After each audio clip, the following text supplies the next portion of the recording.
So what was it? Blues and soul. That was the original topic.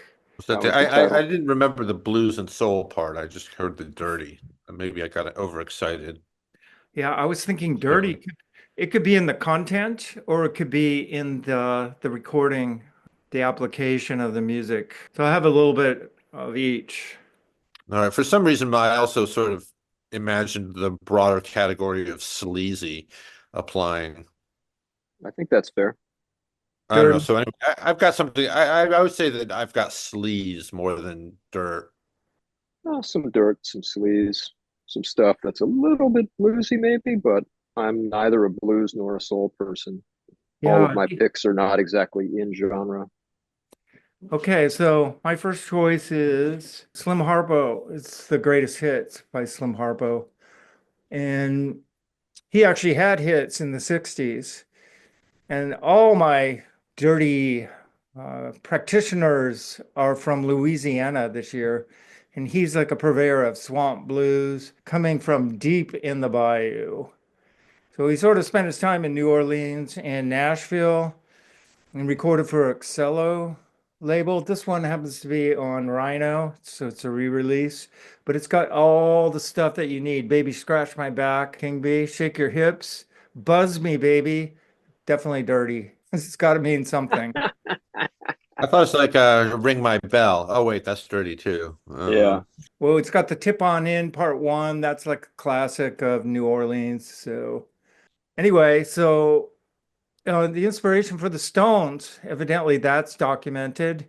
And really what it is, I thought it was Chicago blues, but it's very minimal and stripped down and smoky. And it really is a good listen. And anybody that is starting a blues collection definitely should check out Slim Harpo. My second choice, so that's around the 60s. Well, this guy's around the 60s also. Tony Joe White, also from New Orleans, and he actually worked in the same sort of areas. Well, he recorded this at Muscle Shoals Studio in Alabama. So it's got that high-end production, it's got that funkiness of those top-notch players. It's tersely aggressive, and it's part of what makes it dirty is not so much his voice, but the loose guitar. It seems to be kinetic, fiery, explosive, improvisational. It's not your standard blues licks, in other words. The vocals are sultry, and it's sort of the Barry White of swamp blues. So the dirty part is really in the music itself. I don't see any lascivious. Oh, well, he had the hit Polk Salad Annie. Polk Salad Annie. This is a Randy title, and that's it. And last but not least, and this is a classic album everyone should own, Burnside on Burnside. That's R.L. Burnside.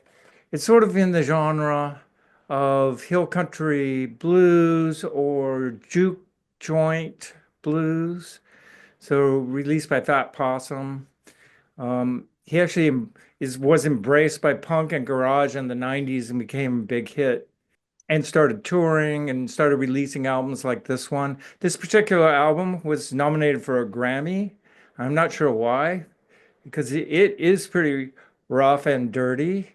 Um, it's live and it's got a live audience which he interacts with in an interesting way, and he's very thankful that he has this big audience. But as soon as he starts a song, every one of these songs, he turns into a wild animal and just nails it. There's this sort of surging groove that is in all the songs. It is also stripped down and elemental in its musical application, and his voice breaks in all the right places. Burnside and Birdside, this is from '01, so it's the most current of my lot. And Eric is up. Andre Williams, Bait and Switch by Andre Williams from the year 2001, which is exactly when R.L. Burnside's record came out. And like R.L. Burnside, had been around for a long time prior to this. He only recently left this plane of existence, maybe 3 to 4 years ago.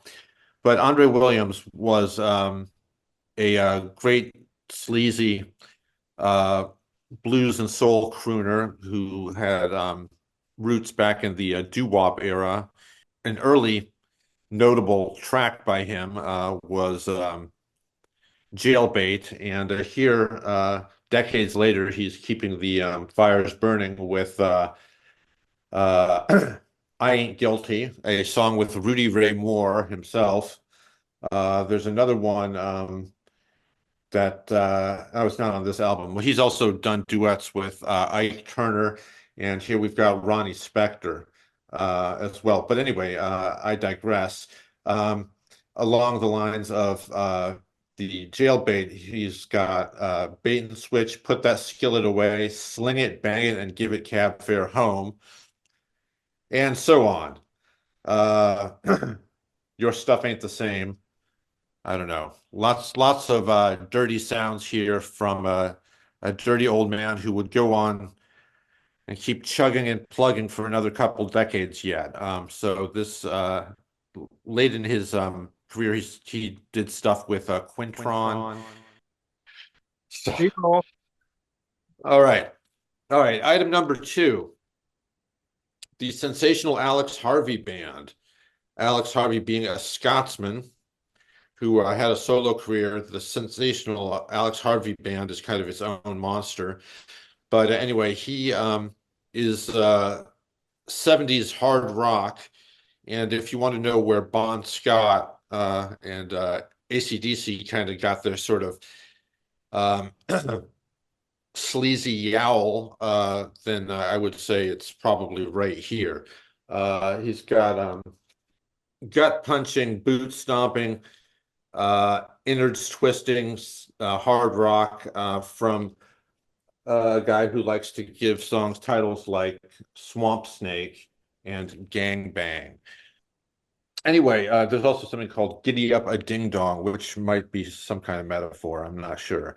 Anyway, very sleazy. The only departure from the straight up four on the floor rocking is a little sort of cabaret number, which is taken from Jacques Brel. Next, so Jacques Brel has this great song that was also covered by Scott Walker, which is about his youthful adventure with a prostitute and a mobile army whorehouse. That's a quote. And contracting gonorrhea at the tender age of 18. Here, sure enough, we've got a cover version of that. So that's, but that's done in a kind of theatrical style that departs from the rest of the album. Anyway, the sensational Alex Harvey Band, truly sensational, truly dirty stuff. All right, and then finally, Serge Gainsbourg, Vue de l'extérieur. So, seen from outside, it's one thing. Seen from the inside, it's another. This is basically his conceit for a whole bunch of albums about poop and butt-related activities. Really? This is a filthy album. This is about as dirty as it comes. And it's all in French though, so it sounds very sophisticated. But half the time he's making these kind of onomatopoetic little gas sounds to illustrate his point. So yeah, it's all a bunch of backhanded compliments at best. This is sort of an anti-love album or love song. They're anti-love songs. Composed by one of popular music's great misanthropes and great provocateurs. This is, after all, the guy who did a duet with his own daughter called Lemon Incest. And on to you, Chris. All right. I'm not sure I can top any of that, but okay. I will begin in 1973 with maybe the horniest rock band to ever hit #1 on Billboard. I'm not sure, but ZZ Top were exceptionally horny and exceptionally dirty. As these things go. They weren't exactly explicit, but and I never really got the jokes when I was a kid hearing these songs on the radio. but songs like Pearl Necklace, we know what they mean. Um, but this actually isn't one of their dirtier albums, but it's my favorite, which is why I'm using it. This is their second, excuse me, their third album, Tres Hombres, um, from '73. It's just got a ton of great songs on it, like Waiting for the Bus, Jesus Just Left Chicago, Beer Drinkers, Hellraisers. Um, it's got this great sort of deep cut called Chic or Shake, um, in which he rhymes, I met a sheik from Mozambique, which is just fantastic, just nonsense lyrics. Um, but it Is also has Lagrange on there? Oh, what sorry. Is No, no. Lagrange on there? I was about to say, but Oh, this album, this album has Lagrange, which is, I think, a song about going to a whorehouse, right? I mean, it's a song about like a famous whorehouse. And everybody knows that song. It's a great song. Doesn't matter how many times you hear it, it's still a great song. Um, this album also, like, one of the sort of amazing things about ZZ Top to me, these guys were all just amazing musicians, just wizards, you know. Um, Billy Gibbons on guitar, Frank Beard on drums, Dusty Hill on bass. They all work together so well. Their songs are so well constructed, and they're all very short. The longest song on this record is 4 minutes. Um, and this was sort of seems to me, kind of a hallmark of their sound. Like they got in and they got out, and with so many songs, I would have been perfectly happy you know, if they locked in for 2 minutes more. But that wasn't how they did things. So anyway, great album, Dirty Band, Dirty Minds, from I think 2001. Switching genres. This is a Church of Miseries. This is their kind of sort of their debut album. They did have one before this, but they disowned it and then only recently released it for real. Their leader is a guy named Tatsu Minami. He's been like the vision behind this band for 30 years or so at this point. As you can see from the album cover, most people will notice that it's kind of an homage to Black Sabbath's Master of Reality. And this is a pretty accurate way of understanding their sound. There was an acknowledged fairly heavy debt to Sabbath, but that comparison only goes so far. These guys are groovier.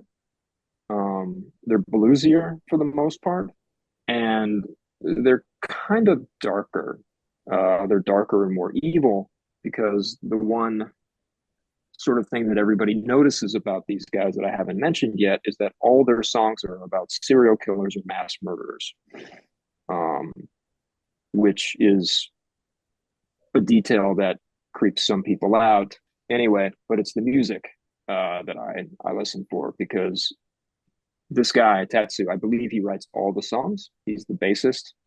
The rest of the band is just always a rotating cast of people he hires and then fires, or they quit or something like that. I don't know. But the songs are typically great. Yeah, they're catchy, they're bluesy, pretty groovy often. Great record. My final choice is this Earthless split from 2016.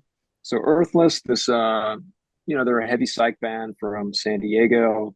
They're typically known for playing really long and fairly heavy metal adjacent songs, with like endless soloing. Again, this is another power trio, like ZZ Top, and each of these guys is an amazing musician as well. Mostly, you kind of know what you're getting with an Earthless album. You'll get five-ish pretty long songs, with some amount of improvisation, and it'll be loud as shit. This is sort of an outlier in their catalog, and it's a really cool song. The song's called Acid Crusher. It takes up all of the A side of the split record. And this has more DNA from like, I don't know, a band like War or something like that. It's Like Lowrider War? yeah, that War. This is a funky song. The song has funk to it. It's got some grease in the wheels, you know? And they lock in within the first couple minutes into a pretty funky groove, and they hold it for like 19 minutes. And Isaiah Mitchell, you know, he's playing it's just endless wah-wah guitar, essentially.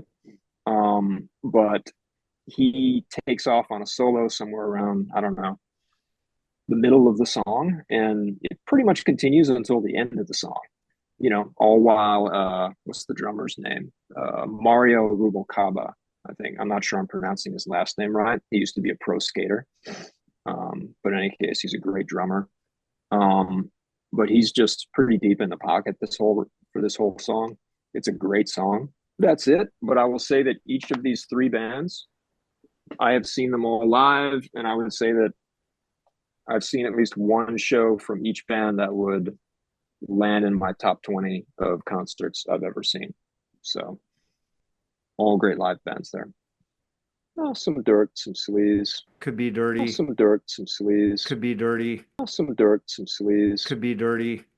Dirty, kind of dirty, dirty, kind of dirty, dirty, kind of dirty. Those sound kind of dirty.